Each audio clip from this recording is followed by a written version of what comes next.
السلام عليكم ورحمة الله وبركاته كسو دوادا جنالكا مانتا waxaan idiin soo gudbinaynaa 5 sixroole oo sixirkoodii ku fashilmay.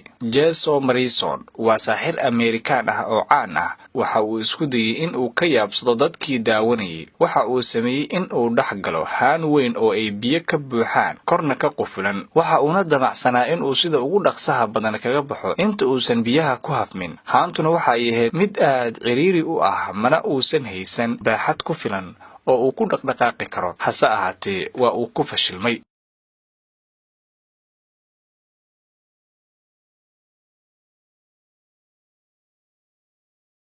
sidoo kale waxaa ka mid ah sixroolayaasha ku fashilmay sixirkooda saaxirkan oo lagu marti qaaday isaga iyo xaaskiisa barnaamijka American Got Talent. waxa ayna guda galeen in ay sixirkooda ay soo bandhigaan. intii ay soo bandhigayeen ayaa xaaskiisa oo caawinaysay falaarta si qaldan ugu dhufatay, mana aysan raacin talaabooyinka uu u dejiyay, waxaana sidaa dhaawac dhuunta ah ku soo gaaray saaxirkii.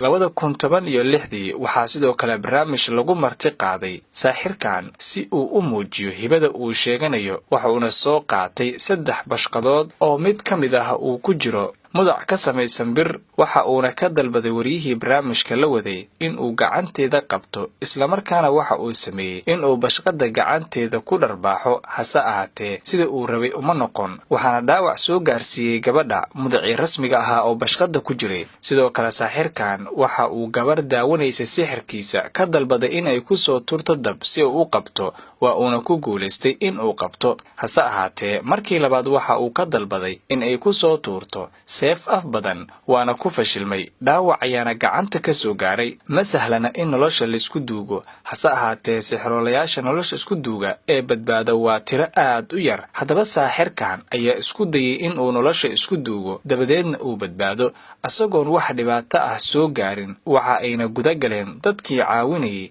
in ay duugaan. waxaa la dhexgeliyay naxash ka samaysan dhalo, korna ka qufulan, asagoona dhulka hoos loo geliyay 3 mitir, waxaana kor looga shubay shamito gaaraysa 7 tan qiyaas ahaan. sida idinkaga muuqata muuqaalkaana waxa uu ka mid ahaa saaxirkan sixroolayaasha aan badbaadin.